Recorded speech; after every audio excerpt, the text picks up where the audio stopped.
Përshëndetje shikues të nderuar. Rruga e drejtë afrohet fundit të sezonit të saj, ndërsa qeveria është në fillimin e saj, ndërkohë pritjet janë të mëdha. Veten e quajti qeveri reformatore, që do të thotë se në agjendën e saj politike dhe institucionale janë parashikuar shumë reforma. Por reformat nuk janë procese që zhvillohen aq shpejt, pasi kërkojnë kohë, ndërsa popullit nuk i pritet. Sidomos qytetarët presin reforma në drejtësi, në sistemin gjyqësor, që të ketë më shumë të drejta për qytetarin, ndërsa presin edhe shumë reforma të tjera në fusha të tjera, presin që administrata të mos jetë e korruptuar, të jetë në shërbim të tyre dhe jo në shërbim të politikës. Mbi prioritetet e qeverisë në fushën e reformave dhe sa pritet të realizojë premtimet e saj, në studio sonte të ftuar janë Naser Zyberi, ekspert i fushës juridike, Besa Kadriu, asistente në Universitetin e Europës Juglindore dhe Xhelal Neziri, analist politik. Mirëmbrëma dhe mirë se erdhët në Elsat. Zoti Zyberi, dihet që prokurorisë speciale nuk i ka mbetur më kohë për akt akuza të reja. A i dha PSP-ja rezultatet e pritura dhe a pati selektim politik në punën e saj? A u amnistuan, themi, kuadrët e BD-s?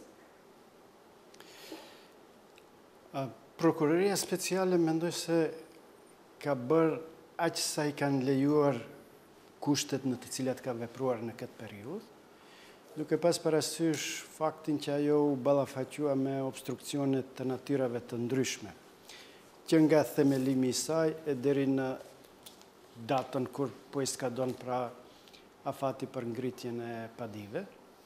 Dhe në këtë kuptim mund të thuhet se e ka dhënë provimin e saj. Kalimthi vetëm përmendi se ajo u ballafaqu me një vonesë të gjatë të fillimit të punës për shkak të refuzimit të Këshillit të Prokurorëve që ti emëroj të gjitha ata emrat të cilat ajo i kërkonte në numër prej 14, me buxhetin të cilin në mënyrë selektive qeveria e kaluar i ablshonte, me hapësirat në të cilat u vendos, pastaj me obstruksionet para gjykatave në të cilat parashtronte instrumentat e saj, dhe shiqu nga ky këndvështrim mund të thuhet se Prokuroria Speciale me sukses kreu detyrën e saj.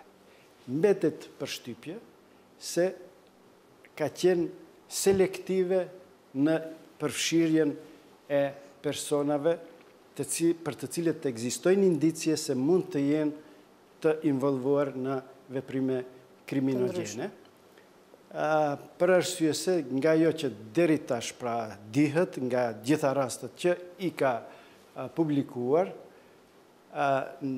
janë të përfshirë vetëm struktura të një subjekti politik.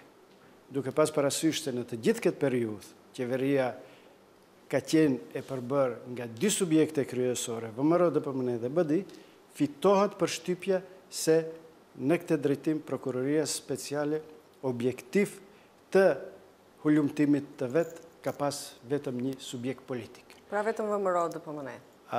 Kjo nuk do të thotë se është e saktë, kjo është një perceptim.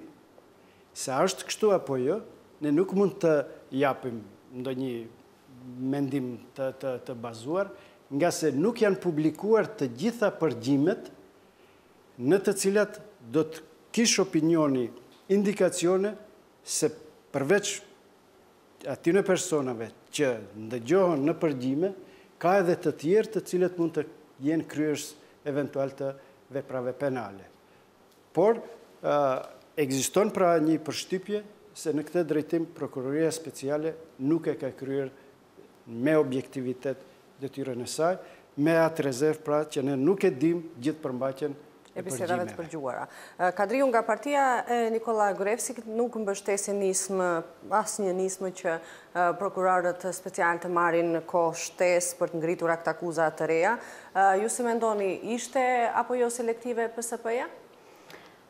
Për mendimin tim, puna e Prokurorisë Speciale është një nismë e reformimit të institucioneve të sistemit gjyqësor, pavarësisht që sigurisht në këtë domen, do me thonë edhe puna e kësaj, respektivisht e këtij organi, do të parandalohej në atë hovin e madh që kishte marrë sistemi gjyqësor për reformimin, pikërisht nga partia që ishte në pushtet, duke pasur në konsiderat se kjo parti politike ishte involvuar në shumë afera korruptive, në shumë sferat të tjera të cilat nga përgjimet dolën në sipërfaqe dhe normalisht pikërisht kjo parti do të parandalon të punën e prokurorisë speciale, duke hezituar që gjitha ato të bëmat e më pashme të përvojës së kësaj strukture tani më të shkuar politike, pjesë e pushtetit të kaluar, rezervohej për të pasur mbështetjen e prokurorisë speciale. Çdo mend në situatat këtilla sigurisht që puna e prokurorive speciale nga subjekte politike të cilat kanë qenë të përfshira në pushtet dhe kanë pasur një të kaluar të hidhur me asisoj përvojash që ne si qytetar patëm rastin të dëgjojmë, sigurisht që do të vinin në një situatë të këtill ku do të hezitohej puna e mëtejme, nuk do të përkrahet, do të përgatiten ndoshta dhe kurthe të ndryshme për t'ja bërë me dije punës së prokurorisë speciale se është ndoshta shpesh herë sepse edhe nga ajo ish strukturë paragjykohej se kjo është një strukturë e cila përkrah tani më struktura të reja politike që do të vinin në pushtet. Megjithatë, ne si qytetarë tani e krijuam atë opinionin tonë se partitë politike të cilat kanë një të kaluar të brisht dhe subjekte, aktorë të cilët kanë qenë të involvuar në këto struktura, sigurisht që do të kishin opinionet të kësaj natyre. Neziri, PSP-ja dihet që u prit me eufori të madhe, specialet Katica Janeva, Fatime Fetaj, Lençe Ristovska u pritën si heroina, dhe këtu shtrohet pastaj ajo pyetja, ishin heroinat vërteta apo të drejtësisë apo u zbehi imazhi i tyre si luftëtare për drejtësi? Unë mendoj se pritjet e opinionit në raport me punën e prokurorisë speciale ishin sikur të pritet që një ndërmarrje publike të pastrojë një bërllog të madh që është akumuluar 20 vite për 3 muaj. Nuk besoj se që në fillim e kam thënë se nuk janë pritjet reale, pasi nuk varet gjithçka nga prokuroria speciale. Kishim atë që përmendi dhe zoti Zyberi, kishim obstruksionet vazhdueshme ndaj këtij institucioni, kishim blokada nga ana e institucioneve tjera, blokada gjyqësore, mos miratim të buxhetit, mungesë të hapësirave. Edhe çështje teknike që pamundsonin punën e prokurorisë speciale. Pastaj gjithë kjo kohë e humbur nuk u kompenzua me atë që do të vazhdohej mandati i kësaj, pasi për vazhdimin duhet në 2/3 e votave. Andaj puna më e madhe që bëri prokuroria speciale është që vendosi standarde se si duhet duket dhe si duhet të punojë një prokurori. Ne kemi qenë dëshmitar se prokuroria në fakt nuk ka vepruar mbas të informacioneve të marra për keqpërdorime, por në fakt i ka mbuluar ato. Pra kemi pasur një prokurori e cila ka qenë në vend mbrojtje të këtyre politikanëve të korruptuar, pra nuk ka investiguar nëse ato zëra për keqpërdorime janë të vërteta, që është obligim ligjor i këtij institucioni. Dhe prokuroria speciale dëshmoi se një prokurori normale e cila do të ishte profesionale, do të punonte mbas ligjit, është një faktor kyç në luftimin e korrupsionit dhe në luftimin e keqpërdorimeve që ndodhin dhe do të ndodhin në maqëni. Nëse ky standard bartet pra në prokurorinë e përgjithshme, atëherë mendoj se do të jetë irelevante nëse do të vazhdohet mandati i prokurorisë speciale ose jo. Andaj, ky standard i vendosur, mendoj se është merita më e madhe e prokurorisë së përgjithshme, ndërkohë që percepcioni se ka një qasje selektive ndaj BDI-s, ndaj VMRO-s, mendoj se është i bazuar, por duhet të ketë parasysh edhe fakti se nga bisedat të cilat u publikuan nga ana e opozitës, ne nuk dim se çfarë përmbajnë gjithë ato biseda, mbasi edhe prokuroria speciale nuk ka arritur gjitha t'i dëgjojë. Nuk kishte edhe shumë raste eksplicite të keqpërdorimeve në përjashtim të Ministrisë së Shëndetësisë, të rastit me provizionin e autostradës që ndërtohet Kërçov-Ohër. Pra, ka disa raste ku mund të paragjykohet se janë përfshirë edhe njerëz të BDI-s, që ka të bëjë me korrupsion, e që duhet të hetoj prokuroria e përgjithshme. Nëse nuk ka arritur prokuroria speciale. Me që mandati s'ka dhënë nesër për ngritjen e këtij akuza, sepse punën do vazhdoj. Këtu duhet bëjmë një shkëputje publicitare, rikthehemi pas pak në studio.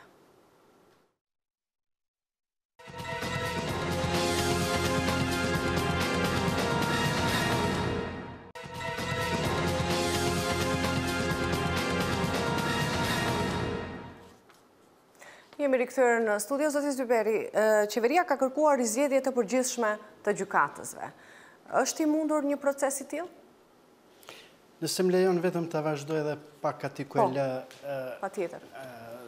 Xhener Neziri, për shtypjen në opinion për qasjen selektive të prokurorisë. Mendoj se 3 faktorë ndikojnë që të krijohet kjo përshtypje, ky percepcion që ai madje tha se është edhe i bazuar.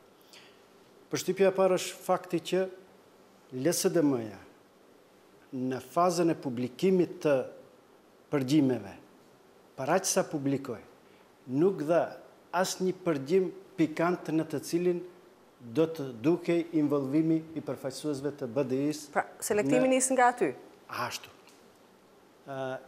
Elementi i dytë që krijon këtë tablo të përshtypjes është fakti që BDI-ja mbeti të vazhdoj edhe më të jetë në pushtet. Dhe të qytetarët tani më ekziston bindje se ai që është në pushtet është vështirë që të vetë para përgjegjësisë.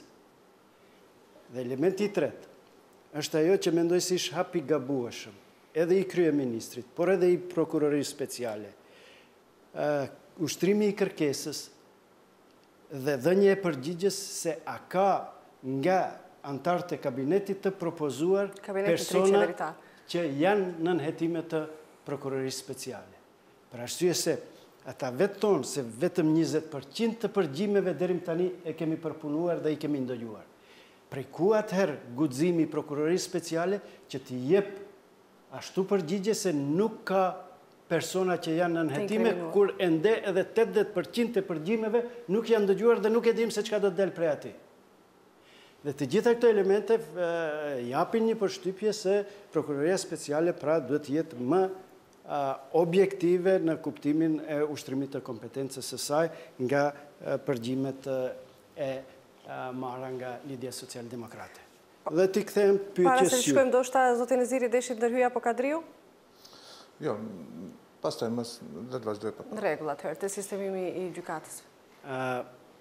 Apo rizgjedhje. Çështja e zgjedhjes apo rizgjedhjes totale të gjyqësorit apo gjykatësve, mendoj se është e nevojshme. Në pyetje këtu është rruga e cila çon deri te pra si është i mundur ky proces, si do mund të bëhet? Sepse nëse i përcillni edhe rekomandimet tani që u publikuan nga ana e zotit Pribe, kryesisht në fazën e parë janë të koncentruara në reformimin e gjyqësorit. Dhe duke u dhënë disa nga sugjerimet se si duhet të arrihet deri te kjo. Mendoj se kryeministri ka bërë një hap të shpejtuar dhe ndoshta jo të konsultuar mirë kur ka thënë se ne do të bëjmë rizgjedhjen totale të gjykatësve dhe prokurorëve. Sepse për të kryer rizgjedhje e përgjithshme e gjyqësorit dhe prokurorisë, duhet të ketë bazë ligjore, sepse kushtetuta e ka rregulluar mënyrën e zgjedhjes dhe mandatin edhe të gjyqësorit edhe të prokurorëve. Dhe prandaj rizgjedhje gjenerale e këtyre dy institucioneve të jurisprudencës nuk mund të bëhet pa pas mbështetje kushtetuese. Brenda natës dhe sipas dëshirës. Kushtetuta në nenin 99 thotë se mandati i gjykatësve është pa afat të kufizuar. Dhe nëse ju nuk krijoni bazë tjetër kushtetuese, me të cilën do të krijoni mundësi ligjore për ta kryer këtë remont, ju jeni jashtë kornizës kushtetuese dhe një veprim i tillë nuk mund të kryhet. Për të ndryshuar kushtetuta, duhen 2/3 e votave që nuk i kanë. Prandaj remonti dhe reformat në gjyqësor duhet të ndiqen në vijën që e propozon edhe Komisioni Pribe, edhe rekomandimet e tij. Eksperti gjerman. I cili thotë se kjo çështje duhet të zgjidhet përmes kërkimit të përgjegjësisë disciplinore të gjykatësve, të cilët nuk janë në nivelin e detyrës dhe nuk e ushtrojnë detyrën konforme ligjit. E këtu mbështetje kushtetuese ka, sepse amandementi 26, i cili ndryshon pikën 3 të nenit 99, thotë se mandati i gjykatësve pushon në 2 raste, Nëse ka shkelje ligjore në ushtrimin e detyrës së tij dhe përmes procedurës disciplinore mund t'i pushoj mandati gjykatësit, dhe e dyta, në rast se gjykatësi përkatës nuk është i denj për ushtrimin e detyrës së tij. Por kjo nuk nënkupton pra fshirje për njëhershme e të gjithë gjykatësve. Pra hapa duhet jenë të kujdesshëm në këtë drejtim. Kjo do të thotë në mënyrë selektive, një nga një, rast për rasti, duke i konstatuar shkeljet disciplinore dhe ato duke i paraqitur në organin kompetent, siç është Këshilli Gjyqësor, të shqyrtohet përgjegjësia e këtyre personave dhe të marrën masat adekuate për shkarkimin e tyre dhe zëvendësimi i tyre të bëhet pikërisht përsëri konform me rekomandimit e pribes për profesionalizëm, për dinjitet dhe kritere morale dhe pastërti të ushtrimit të profesionit të gjykatësit. Në këtë mënyrë duhet veprohet edhe me pjesën e prokurorisë, sepse edhe atje ekzistojnë standarde, ekziston procedurë se si duhet bëhet. Prandaj, unë mendoj se reformat në gjyqësor duhet të fillojnë nga kupola e dy institucioneve kryesore të jurisprudencës, Këshilli i Prokurorëve dhe Këshilli Gjyqësor, të cilët janë në ndikim total të politikës dhe nuk e kanë ushtruar detyrën konform ligjit. Dhe ata janë personat e parë që duhet vehen para përgjegjësisë. Vetëm një shembull ta jap dhe me këtë ta përfundoj. Sa në mënyrë plastike u dëshmua ndikimi i tyre politik në Këshillin e Prokurorëve. Një zëri biheshin vendimet me të cilat refuzohet çdo iniciativë për ndryshime dhe marrje të përgjegjësisë. Në momentin kur u ndru qeveria, një ditë para, vetë kryetari i Këshillit të Prokurorëve e vlerësoi në mënyrë ekselente punën e prokurorit të përgjithshëm të Republikës Maqedonisë. Dhe një ditë pas që Këshilli i Prokurorëve të bjerë vendim gati unanim me një votë të përmbajtur për shkarkimin e të njëjtit prokuror. Madje ai vetë tha që kishte nxituar me deklaratën e një dite më parë se nuk ishte Zvërlevski aq i mirë sa kishte thënë. Aq i mirë sa kishte deklaruar. Pra, reforma duhet të fillojnë që nga Këshilli i Prokurorëve dhe Këshilli i Gjykatësve, Këshilli Gjyqësor, të cilat ligje madje e lehtësojnë procedurën sepse janë ligje të cilat nuk janë sistemore dhe nuk sillen me 2/3 e votave.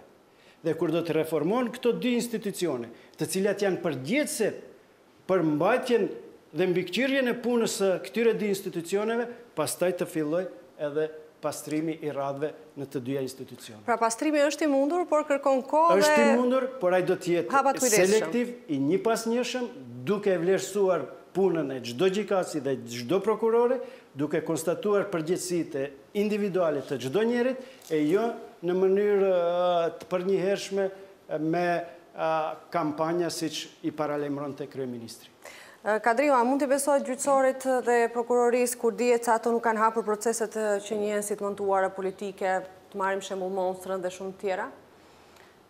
Ndoshta përvoja e së kaluarës Arta na bën të kemi këto dyshime që në një formë ose në një farë kohe kur nuk mund të ekzistojnë të themi parametra të funksionimit të një themi sistemi të mirëfillt gjyqësor ose funksionimit të shtetit ligjor të mirëfillt, ndoshta mund të kemi këto dilema. Megjithatë, ashtu siç u përmend dhe paraprakisht, procesi i reformimit të një sistemi gjyqësor nuk është një proces që ndoshta si vetëm ose një aktor i vetëm mund të funksionojë si i tillë, por gjithsesi kësaj forme, domethënë të këtyre procedurave të reformimit në përgjithësi, brenda këtij shteti i duhen domethënë edhe shumë të themi është një proces i nduarshëm që ndërlidhet domethënë edhe nga shumë veprime të autoriteteve, të aktorëve të tjerë të cilët e ndihmojnë këtë proces, si brenda strukturave të organeve të pushtetit gjyqësor, po ashtu edhe brenda organeve të tjera, sepse shpesh herë domethënë mungojnë ligje adekuate, këtu vjen në shprehje puna e parlamentit,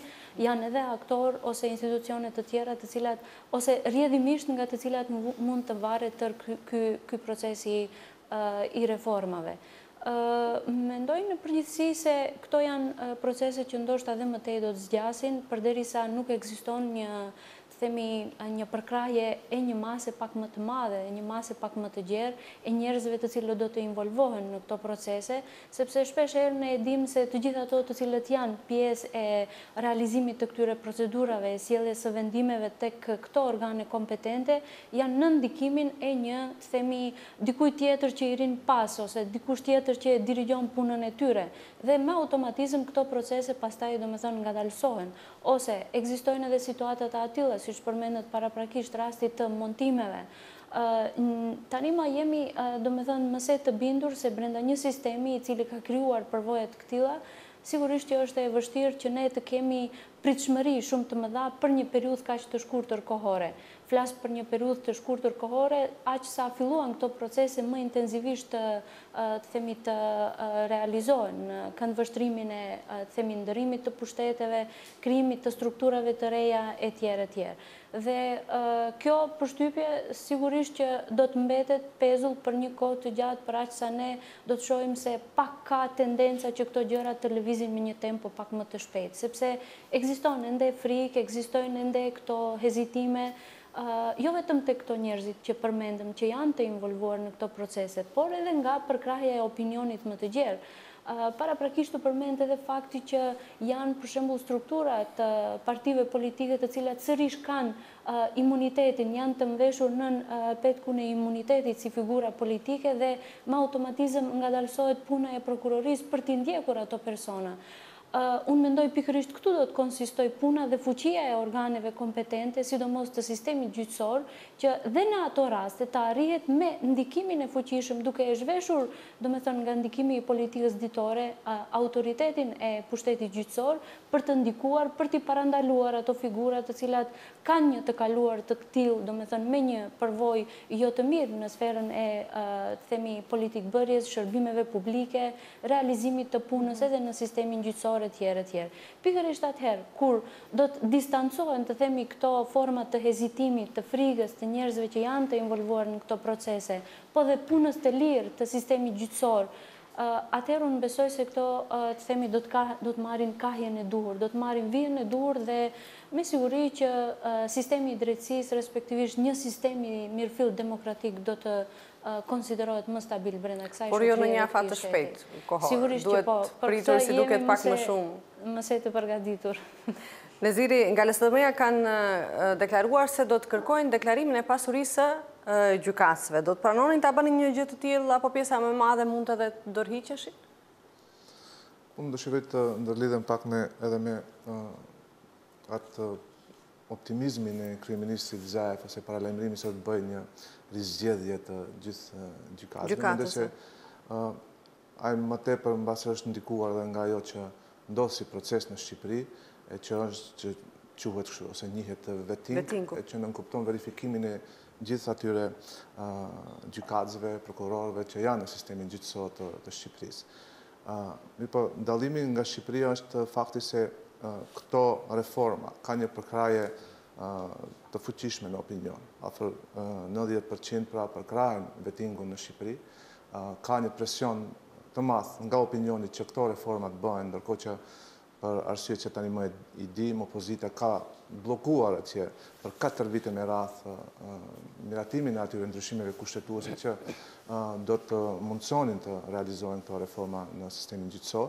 Ndërkohë që në Maqedoni kemi një situatë kur edhe reformat shifen nga prizmi partijak. Pra, nëse Zaev do të niste procesin e rizgjedhjes së gjykatësve nga pjesa tjetër, pra nga gjysma opinionit në base, ose më pak, do të kuptohej si një zëvendësim të kuadrove të VMRO-s në gjykata me kuadrove të SRM-s. Pra, nëse s'ka një konsenzus në publik, pra në opinion, nëse s'ka një opinion i cili do të bënte presion që këto reformat të bëhen, atëherë nuk besoj se edhe mund të njëjtat vetëm të votohen në parlament, bile nuk, si që përmend edhe nuk kanë edhe numrat e nevojshme që të bëhen ato ndryshime kushtetuese. Ajo që është si tendencë e qeverisë së re, pra duhet pranuar se ka një qasje pak më idealiste në drejtim të zgjidhjes ose reformimit të gjyqësisë. Tani a do të shkoj me rizgjedhje që unë nuk besoj, apo do të shkoj nëpërmjet Këshillit Gjyqësor ose Këshillit Prokurorëve, ajo mbetet të shihet, mirë po ajo që është fakt dhe që edhe raporti i Pribes, por edhe vizitat e fundit të përfaqësuesve të Bashkimit Evropian në takimet të tyre me zyrtarët maqedonisë insistojnë është se nuk duhet që të shpejtohet me këto reformat për të cilat duhet një konsenzus më i gjerë. Pra ajo që duhet bërë në Maqedoni është një lloj pajtimi midis pushtetit dhe opozitës, pas gjithë asaj krize që i ngjau një konflikti midis dy bloqeve, pra një pajtimi që do të mundësonte një vendosjen e kanaleve të komunikimit midis dy partive, me qëllim që gjitha këto reforma të mos i ngjajnë imponimit të vullnetit të një partie ose një grupimi politik, por të jenë reformat që Maqedonia do t'i bëjë për vete, me qëllim që të shndrohet në shtet modern. Andaj, mendoj se do të jetë një proces shumë më i ndërlikuar ajo që paralajmërohet si reform, jo vetëm në gjyqësi, por edhe në raste tjera, pasi kjo do të nënkuptojë edhe harmonizim pikësparit të qëndrimeve brenda koalicionit, pasi e dim se ai koalicion nuk është një koalicion i cili është bërë në sajet të vullnetit të mirë të gjitha partive. Pra kemi një koalicion i cili duket se është i imponuar, pra një koalicion i cili nuk funksionon natyrshëm, nuk funksionon si një tërësi. Dhe këto divergjenca, këto ndasim brenda koalicionit do të krijojnë atë pengesën e parë në implementimin e reformave. Pastaj, nëse shkojmë në rastet kur do të duhen 2/3 e votave, normalisht se pengesa e dytë dhe më e madhe do të jetë opozita, e cila ka një numër të konsiderueshëm të deputetëve, ka një fuqi politike, por ka edhe një ndikim, gjë që do të vështirësojë edhe më shumë implementimin e reformave. Ne kishim rastin, siç përmendëm në Shqipëri, ku 4 vite u harxuan dhe ato reforma në sistemin gjyqësor nuk ndodhen. Tani me zgjedhjet e reja ku Partia Socialiste fitoi 74, pra Binçëm fitoi shumicën për ta formuar qeverinë, prap nuk i ka. Prap do duhet të koalicionoj që të arrijë në atë 2/3 e votave, për 94 deputet, me qëllim që të votoj ato ndryshime. Pra duket një qasje optimiste, ose unë do të kisha thënë më tepër pushteti ose partia LSDM ende nuk ka dalë nga jo eufori parazgjedhore kur paralajmëronte reforma, dhe mendoj se tani është koha që ato të reflektojnë dhe të shohin realitetin dhe të fillojnë të... Do shtë atëherë nga jashtë i kanë parë punë, tani shohin nga brenda, sepse fundja nuk duhen reforma vetëm si përfaqësore, duhen më rrënjësore. Po, kjo pjesa e deklarimit të pasurisë së gjykatësve, do të ishin ata në gjendje deklaroheshin vetë apo mund të dorëhiqeshin? Po mendoj se pjesa e deklarimit të pasurisë më tepër është obligim ose punë e Komisionit për Antikorrupsion, se kështu në vedi e shpesh e përdori për mbrojtjen e korrupsionit për shkak se ashtu edhe ka funksionuar deri më tani, sepse ky komision, pra komision shtetëror, deri më tani ka luajtur rolin e mbrojtjes së funksionarëve shtetëror nga hetimet që kanë bëjnë me korrupsionin e tyre. Pra, nëse ky komision, pra njësoj reformohet, siç folëm për prokurorinë, për sistemin gjyqësor, dhe aty vendosen njerëz profesionistë që e njohin lëmin e antikorrupsionit, atëherë besoj se edhe gjykatësit, por edhe funksionarët jo që do të publikonin gjithë ato pasuritë e tyre, por edhe do të ndiqeshin hap pas hapi se si lëviz, si ndryshon pikërisht ajo pasuri. Dhe në rastet ku ka ndryshim të asaj pasurie, pra është pastaj puna e prokurorisë që të hetojë dhe të shohë nëse ka një rast korrupsion. Do të Ziberi desha të ndërhyjni po? Çështja e deklarimit të pasurisë edhe aktualisht është obligim ligjor për çdo bartës të funksionit publik, duke filluar që nga deputetët, ministrat dhe deri te administrata. Këtu problemi është ajo që e thotë zoti Neziri, se trupi regulator i cili duhet të mbikëqyrë këtë proces, në fakt e ka bastarduar tërësisht procesin, duke u vënë madje në mbrojtje të mbulimit të fakteve. Ju kujtohet deklarata e ish-kryetarit të Komisionit për Antikorrupsion, i cili në konferencë për shtyp kërkoi para gazetarëve me ngulm që edhe njëherë mos t'i parashtrohet pyetje për pasurinë e ish-kryeministrit Gruevski. Më thotë, personi që është më i thirrur që të bëjë hulumtimin dhe konform me ligjin të ndërmerr instrumente për ndjekjen ligjore të indicjeve në të cilat ka has, ai vehet në mbrojtje. Por në reformat e gjyqësorit, ky segment unë mendoj se duhet të ritheksohet dhe të përpunohet edhe më tepër.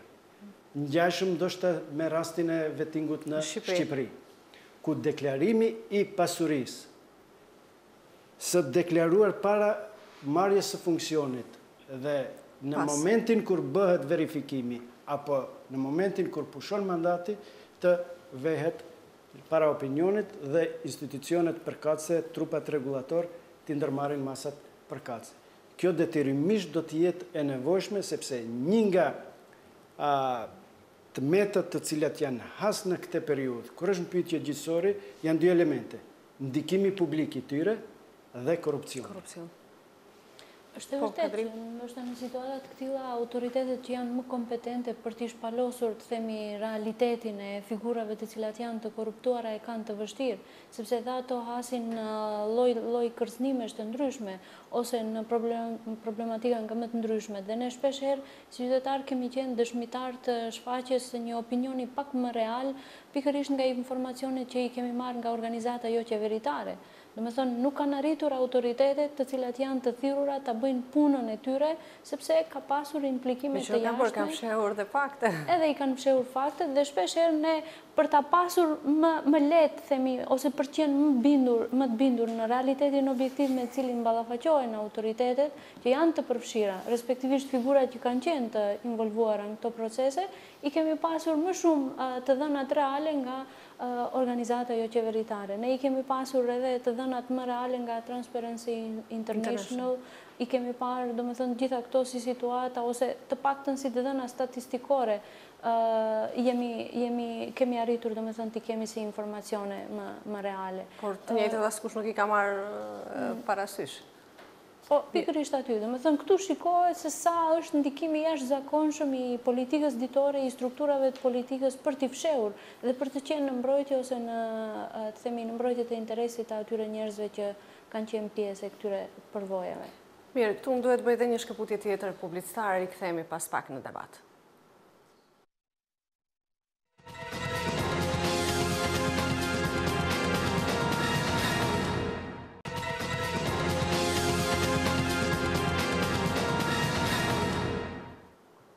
Jemi rikthyer në studio. Zoti Zyberi, çfarë mund të pritet në periudhën afat të shkurtër lidhur me procesin e reformave?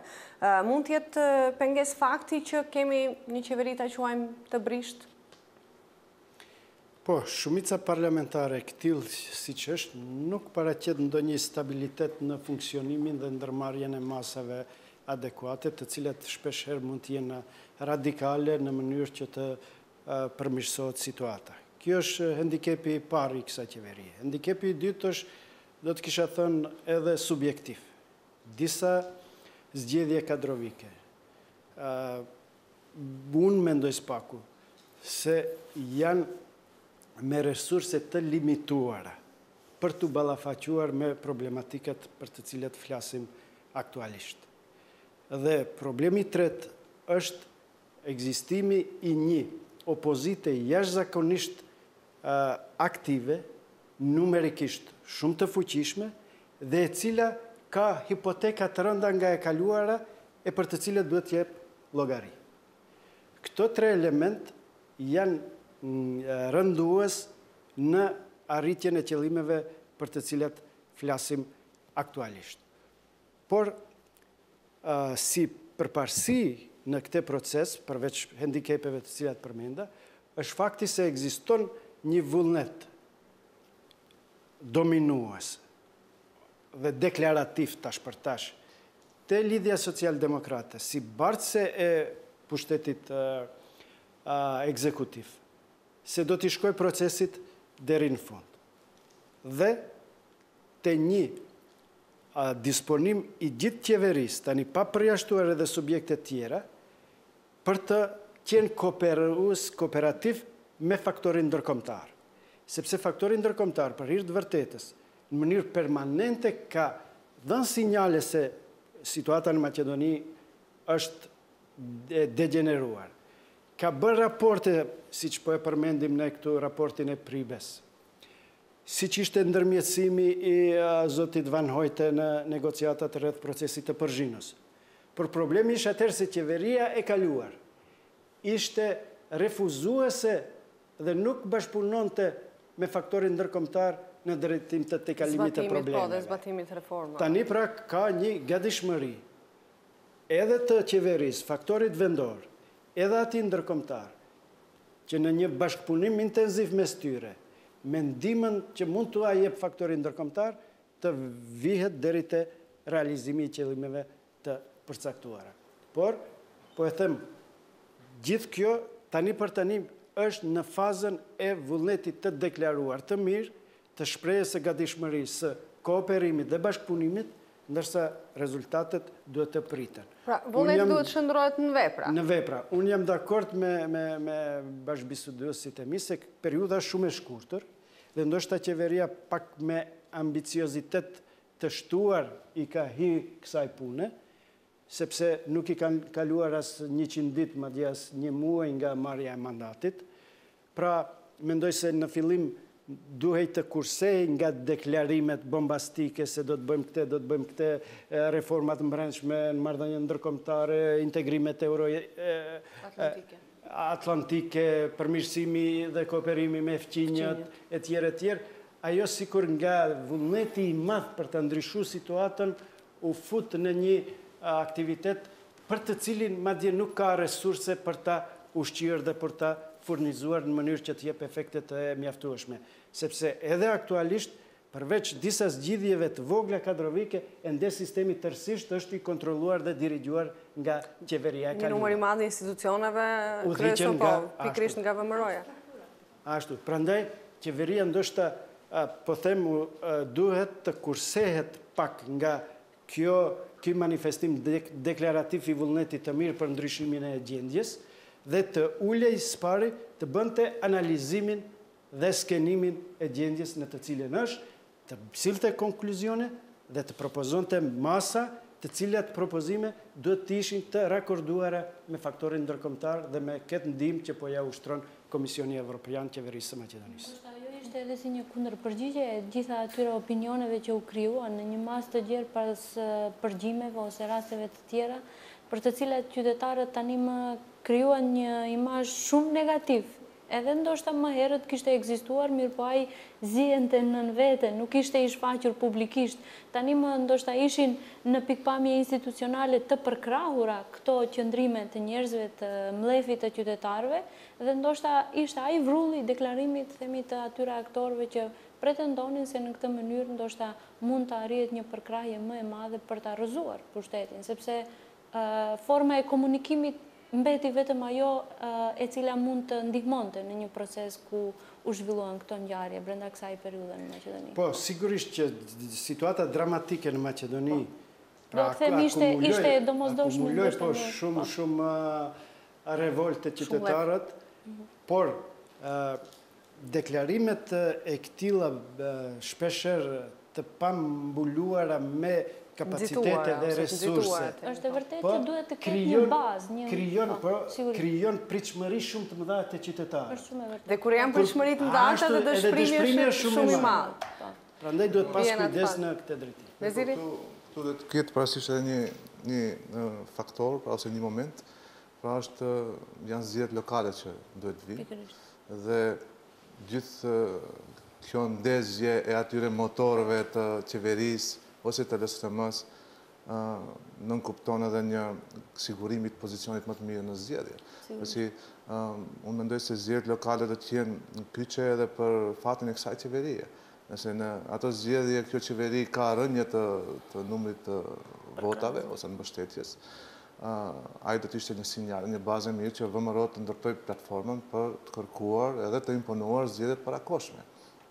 Andaj, gjithçka mendoj se reformat në këtë rast kalkulohen, nëse ajo kampanjë fushat për reforma kalkulohet edhe me ata që quhet fushat para zgjedhore në zgjedhjet lokale, me qëllim që kjo qeveri, ose si koalicion, ose si LSRM, të ketë një rezultat shumë më të mirë se sa në zgjedhjet e kaluara. Jo do të ishte një miratim i gjithë këtij programi ose këtij projekti të qeverisë që të reformojë shtetin dhe të bëjë një shtet modern.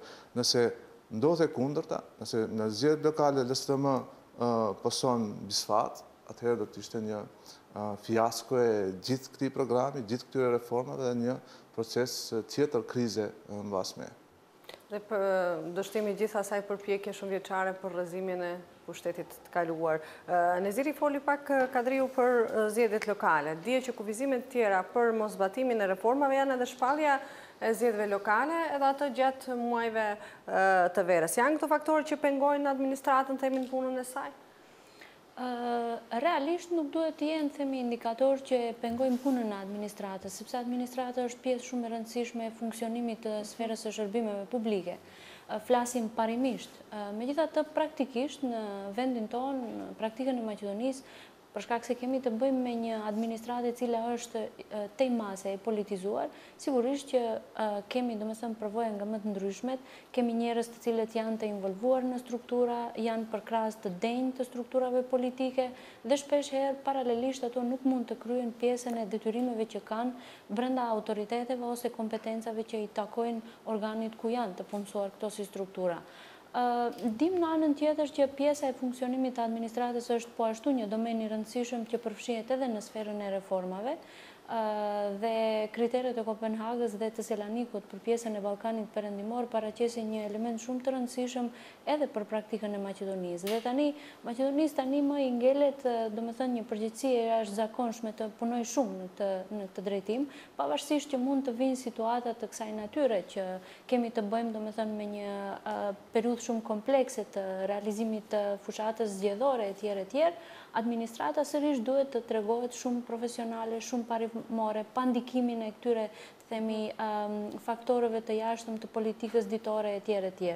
Sado që e kaluara ka dëshmuar një përvojë krejtësisht të ndryshme.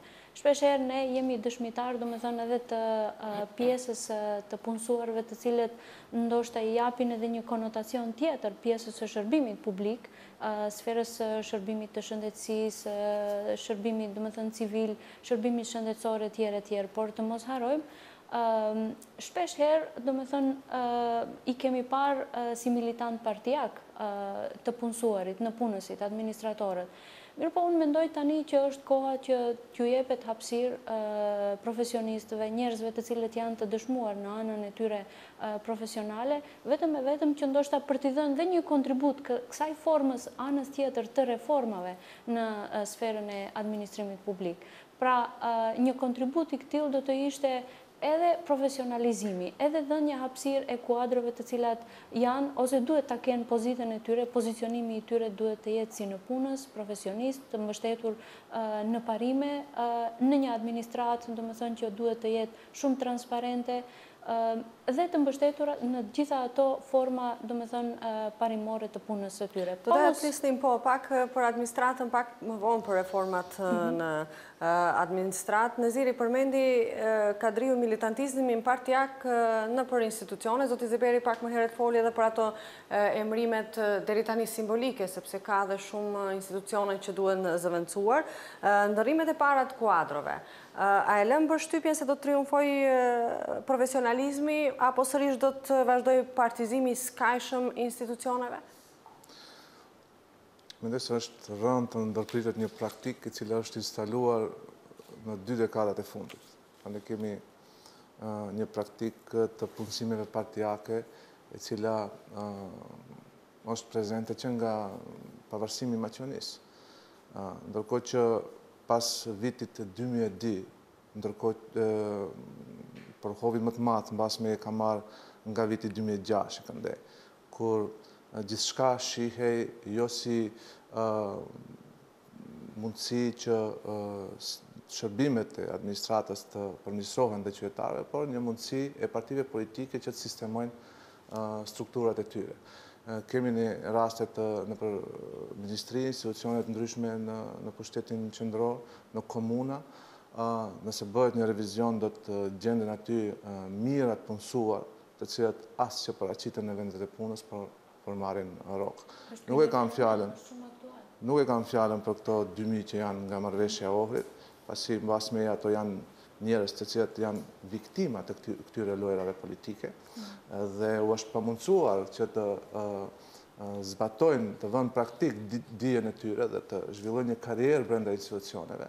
Ato janë viktima, ndërkohë që pjesa tjetër e punësimeve partijake, pra ato militantët e partisë, ato strukturat partijake që marrin rroga nga institucionet, pra numri i tyre është tepër i madh. Duke filluar nga ministrit, drejtoritë, komunat në veçanti. Nuk besoj se kjo praktik do të mund kështu të ndërpritet si është njëjtë si kjo çështja e rizgjedhjes së gjykatës. Është një mentalitet tani më i krijuar, i instaluar në shoqërinë tonë që punësimet bëhen nëpërmjet partive politike. Më përpara në shaka kur bisedojmë lirshëm, themi se më përpara me intervenca partijake është ndruar vetëm drejtori i shkollës, ndërkohë që tani edhe roja e shkollës nuk mund punësohet pa libresë partijake dhe në këtë situatë nuk duhet të sillet ndonjë ligj i ri, nuk duhet të ndryshohet kushtetuta. Është çështje mentaliteti. Është çështje mentaliteti. Pra reforma duhet ndodhin në kokat tona, pra në kokat e shoqërisë sonë, me qëllim që të gjithë të mos drejtohen ka partia, të mos shndrohen në votues të paguar, të mos bëjnë aktivitete partijake për të fituar vendin e punës, por të bazohen në vlerat, në përgatitjet profesionale që i kanë dhe të insistojnë, të përdorin gjitha mekanizmat juridik që i kanë në dispozicion që drejtësinë të vendosin në vend, kur bëhet fjalë për konkurset ku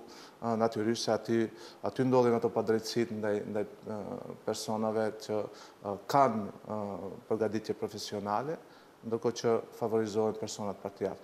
Pra gjithë këto ndryshime duhet ndodhin në kokat tona. Pra nuk mund të ndryshohet kjo praktik me ligje, nuk mund të ndryshohet kjo praktik me ndonjë ndryshim rrënësor ose reformë rrënësore. Kjo duhet të ndryshohet me atë që qeveria e re tregoj një vullnet mirë që pikë pari të instaloj dhe të respektoj institucionin e konkursit, pra në çdo konkurs të mos shifet nëse personi është i ndonjërës apo tjetrës parti, por të testohet se çfarë kapacitetesh profesionale ka kandidati për të shërbyer. Po, librezat partijake deri më tani kanë qenë faktor kyç. Po nëse dëshirojmë të ndryshojmë dhe të shohim edhe çfarë nuk duhet të jenë ato faktorë që duhet vendosin, nuk duhet të merren parasysh librezat partijake, pasi është e drejtë në çdo vend demokratik, çdo pjesëtar administratës të votojë, por edhe të simpatizojë, por edhe të marrë pjesë aktive në organizimet politike. Mirë, po ajo kur bëhet fjalë për administratën, ai si i punësuar në administratë duhet ta ketë të qartë dhe duhet të jetë i vetëdijshëm, se ai paguhet nga ana e qytetarëve dhe duhet të jetë në shërbim të qytetarëve. Pra kjo duhet të jetë ajo reforma e cila duhet bëhet mbase nëpërmjet debateve publike, po edhe kampanjave që duhet t'i bëjë qeveria, nëse kuptohet ka vullnet. Në rast se kalkulohet me vota dhe me mbështetje, me ushqim të strukturës partijake edhe nga ana e kësaj qeverie, atëherë ne do të vazhdojmë kështu vetëm flasim për reforma në administratë. Partizimi do lëshojë rrënje dhe më thella. Ndërkohë që ato 300 të punësuar fiktiv në ndonjë institucion, komunë apo qeveri, ministri, do të zëvendësohen me 300 të strukturës LSDM-s apo BDI-s. Dhe ne si qytetar do të ngelimi të njëjtë, pra nuk do të kemi shërbimet të cilat ne paguajmë si taksa pagues, ndërkohë që ato të punësuar llogari nuk do t'i japin qytetarit, por do t'i japin partisë të cilën edhe pse paguhen nga xhepi i qytetarëve.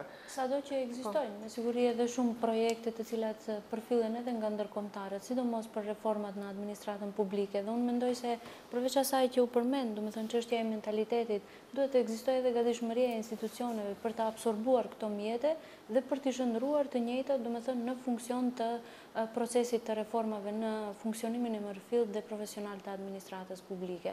Domethënë duhet të ekzistojë paksa edhe gatishmëri nga ana e institucioneve, të cilat janë të thirrura për të realizuar procesin e reformave. Konkretisht dhe ministria që është e thirrur, domethënë për administratën publike, ajo me siguri duhet të ketë përgjegjësinë më të madhe që të arrijë deri tek këto fonde të faktorit ndërkombëtar. Unioni Evropian edhe më herët e ka bërë këtë, edhe për këto shtete të cilat janë në proces të zhvillimit, Maqedonia ka marrë më herët mjetet të cilat janë adresuar procesit të reformave, dhe unë besoj se tani mbase ekziston ndoshta dhe një përkrahje më e madhe nga Bashkimi Evropian, tani më duhet të jemi ndoshta më vigjilent për të arritur sërish deri tek kjo, themi, rikthim i kësaj forme të përkrahjes në formë të themi këtyre shërbimeve që do të jenë në mbrojtje të interesit të përgjithshëm publik. Zuberi, desha dërhyni në këtë drejtim? Vetëm shkurt po them se duhet bëhet edhe një shkëputje tjetër. Indikacionet e para nuk janë optimiste, si përgjigje në pyetjen e juaj, sa do të vazhdoj edhe më të tje partizimi, rekrutimi ushtarëve partijak në administratë dhe në poste kyçe. Në qovë se vetëm shiqohen emërimet e para që janë bërë, duke filluar që nga postet ministrore, deri të drejtorët që në numërat se janë bërë, shihet se dominon ende do të sensi i militantizmit partijak në përcaktimin e kandidatëve për postet të caktuara. Mendoj se partitë politike ende nuk janë të bindura se profesionalizmi duhet jetë çelësi kryesor për emërimet e ardhshme. Unë madje jam edhe dakord që të mbeten në suazat partive, sepse emërime jashtë partive mos gënjehemi se bëhen. Por edhe brenda partive të seleksionohen dhe të gjenden kuadra profesioniste. Jo militant skajshëm. Jo militant të cilët pa asnjë background nga e kaluara në profesionet të caktuara emërohen në detyra shumë përgjithëse. Madje as kjo nuk respektohet. Nëse bisedoni aktualisht me aktivistë partive politike, të gjithat këtyre që janë në pushtet, do të shihni se atje ekziston një kampanjë intenzive për rekrutimin e kandidatëve dhe çdo kush shiqon se në cilin post do të emërohet. Dhe kanë filluar lobimet të hatashme, po që të zihen pozicionet. Kjo nuk nënkupton pra respektim të sistemit të meritokracisë. Kjo nuk jep seleksionimin e duhur. Kjo nuk është garant se ne nesër do të kemi shërbim cilësor në administratë dhe udhëheqjes të institucioneve të cilat do të na garantojnë neve një zhvillim më të mirë. Mirë, këtu duhet Neziri, me të shkurtë. Përhisë të së vërtetës, VMRO-DPMN në 2006 kishte shumë ministra që ishin ekspert ose profesionist kuadër dëshmuar në lëmit e vetë. Kishim edhe ministrat që erdhen dhe që kishin shtetësi amerikane në fillim. Tani kemi edhe LSM-ja ka një praktik tillë, pra ku ministri i kulturës, zëvendësimi ministri për ekonomi, mbase edhe një tjetër, pra kemi që nuk janë pjesë e LSM-s. Po jo edhe në partitë shqiptare. Pikërisht që dësha të teksoj se partitë shqiptare janë të fokusuar jo brenda partive të tyre, pa janë të fokusuar brenda një klani të ngushtë që ose do të shkoj pjesëtarja të klani, ose ai do të delegojnë ndonjë njëri të tij, gjë që mendoj se i bën të pakuptimta partitë tona dhe i bën pa substancë politike e që reflektohet me atë që shumë vota derdhen në SM, mbase edhe nesër me një ndryshim të strategjisë ose qasjes së shqiptarëve, do të mund të derdhen edhe në VMRO-DPMN. Pra mbyllja e partive shqiptare ndaj atyre ndaj pjesës së ekspertëve, kur bëhet fjalë për ekzekutiv, për pozicione kyçe në qeveri, ka kostën e vetë me atë që kemi edhe humbje për të. Mirë, këtu më duhet bëjnë shkëputjen e fundit publicitar, rikthehemi pas pak.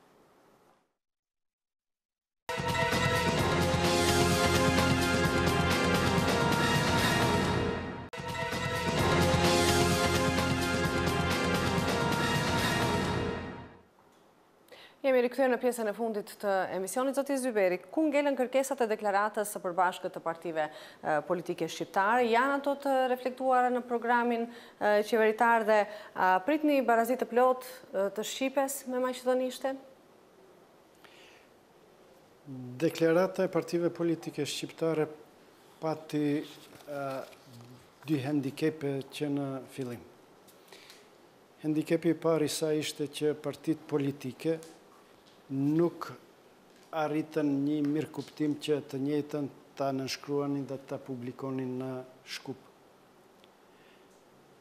Dhe fakti që ajo u bë në ndërmjetësimin e faktorëve politik të Shqipërisë dhe Kosovës dhe u nënshkruhet në Tiranë, krijoi alibi të partitë politike maqedonase këtu në rend parë mendoj VMRO dhe PMN që të ndërtoj argumente kundër një përcaktimi I cili tërësisht është në suazat të sistemit kushtetutës, marrëveshjesorit e kështu me radhë. Dhe handikepi I dytë për kësaj deklarate të partive politike ishte pamundësia e krijimit të një shumice stabile parlamentare dhe transferit të qetë të pushtetit nga VMRO dhe PMN-ja te shumica e re parlamentare. Kjo ndikoi që platforma apo deklarata e partive politike shqiptare të zbehet dhe të mos jetë në fokusin primar të programit të qeverisë së re dhe të shumicës së re parlamentare. Kjo pra e spostoi vëmendjen nga përcaktimet për realizimin e këtij objektivi, I cili mendoj se duhet tani më mbasi u kriju një funksionalitet I sistemit në parlament, në qeveri, dal nga dal për kundër këtyre prioriteteve për të cilat ja dedikuam në debatin sonte këtij emisioni, të nxirret në plan të parë. Pra të rikthehet. Të rikthehet dhe dal nga dal partitë politike në qeveri të fillojnë për krah detyrave tjera t'i vënë në rendite çështjet që burojnë nga deklarata e partive politike shqiptare. Në rend parë, këtu mendoj në ligjin për përdorimin e gjuhës shqipe, I cili është I harmonizuar edhe brenda partive politike shqiptare, edhe në raport me LSDM-n, dhe duhet tani nomoteknikisht të marrë formën e tij si propozim dhe dal nga dal të hynë në procedurë qeveritare dhe parlamentare. A do të jetë gjuha shqipe tërësisht e barabartë me atë maqedonishte, nga ajo që spaku për opinion është bërë e ditur, jo. Gjuha shqipe do të ketë avansim dhe do të ketë përmirësim të dukshëm, por jo edhe e barabartë në kuptimin e plotë të fjalës, edhe për faktin se amandamenti 5 I Kushtetutës Republikës Maqedonisë këtë e pengon. Që në parimet themelore të këtij amandamenti, 2 përcaktime e vënë në pozitën inferiore gjuhën shqipe, sepse paragrafi I parë I amandamentit 5 thotë se në të gjithë territorin dhe në marrëdhëniet ndërkombëtare, gjuhë zyrtare është gjuha maqedonishte dhe shkrimi qirilik. Që në start pra bëhet degradimi I pozitës së karakterit zyrtar të gjuhës shqipe. Dhe në këtë përcaktim kushtetues janë bërë përpjekjet që të ndërtohet ligji I jashtëm I cili do pa qenë kundërshtim me kushtetutën. Ashtu pa qenë në kundërshtim me kushtetutën, por do të paraqet një hap jashtëzakonisht të madh në drejtim të përmirësimit të situatës në kapacitetet, cilësinë dhe objektivitetin e përdorimit të gjuhës shqipe, edhe në administratë, edhe në gjyqësor, edhe në pushtet lokal dhe në sfera tjera. Kadriu, takimi apo treza e partive shqiptare ishte formalitet apo mendoni se është mekanizëm që duhet patjetër të funksionojë? Besoj se tani... Vetëm do ju luaj tani edhe shkurt sepse dhe jemi në minutat e fundit. Pikërisht do të mundojmë të jetë më shkurtër në këtë drejtim, sado që është një pyetje shumë sensitive dhe shumë aktuale këtyre ditëve. Ajo që u përmend paraprakisht, sigurisht që çdo të themi veprimi I aktorëve të politikës I ka dhe ato të mbetat e veta, ndoshta ju dha më shumë se sa duhej kahja e asaj që realizuan liderët e partive politike të shqiptarëve në Maqedoni takimin në Tiranë, për të bërë të mundur, domethënë atë përshtatshmërinë, respektivisht për t'i dhënë një frym pak më vitale platformës dhe kërkesave permanente të shqiptarëve në Maqedoni, po s'domend në një situatë kur ekzistonte, të themi, ajo përkrahje permanente e institucioneve vendore, sigurisht që do të kërkojë një përkrahje ndoshta edhe I interesave të vendeve në përgjithësi, domethënë që janë vende këtu të rajonit me të cilat paraprakisht Maqedonia duhet të ketë edhe të themi bashkëpunim edhe më tej me rastin e Shqipërisë ose raportet të ndërsjellë edhe me Kosovën.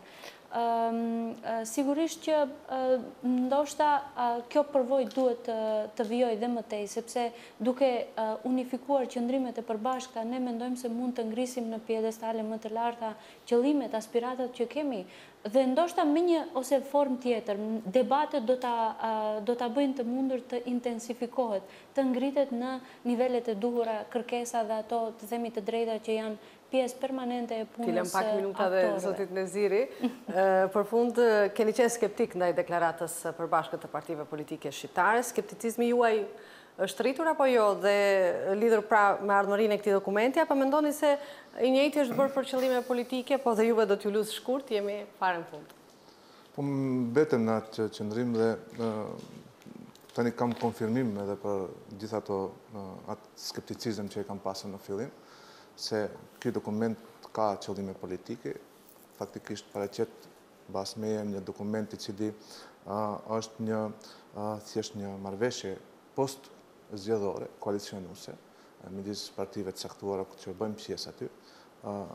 Ishte në fillim Besa dhe tani Besa, edhe pse mori pjesë në shkroj, tani sikurse dëshiron të distancohet nga kjo deklarat. Ajo që quhet tryes politike, mendoj se është legjitime dhe është një formë e mirë e komunikimit midis partive politike shqiptare, pasi për gjitha ato probleme që janë specifike për shqiptarët, mendoj se s'ka asgjë të keqe që të ulen të bisedojnë dhe të marrin vendime nëse është e nevojshme, që janë në interes të gjithë qytetarëve, në radh parë të shqiptarëve. Megjithatë, unë do të kthehem, kështu do të mëtoj të jemi shkurt pra një minutë, të kthehem te ajo që para së folëm, që përmendi dhe zoti Zyberi, është fakti se kjo tryes sërish kufizohet në kuadër të disa politikanëve, në disa që bëjmë pjesë pra në një koalicion qeverisës. Unë mendoj se do të ishte një tryes e një mend, nëse aty do të merrnin pjesë edhe ekspert, do të merrnin pjesë edhe përfaqësues të universiteteve që kanë kuadër në gjuhën shqipe, përfshirë edhe Universitetin e Shkupit, jo vetëm atë të Tetovës ose të Evropës Juglindore. Të merrin pjesë përfaqësues të shoqatave jo qeveritare. Pse të kemi një ekskluzivitet të marrjes së vendimeve që kanë të bëjnë me shqiptarët, në kohën kur edhe Bashkimi Evropian, por edhe faktori ndërkombëtar kërkon një proces më inkluziv të marrjes së vendimeve. Andaj mendoj se përderisa është një tryes e këtillë, është një tryes e partnerëve të koalicionit, gjë që pra të ekzistojë tryesa vetëm të zgjerohet përveç partive politike, të ketë aty dhe ekspert. Unë ju falenderoj që sonte ishit në Rruga Drejt. Juve shikues të nderuar, ju falenderoj për vëmendjen. Ne këtu po e përmbyllim sezonin e këtij emisioni, do rikthehemi sërish në shtator. Deri atëherë, mirupafshim.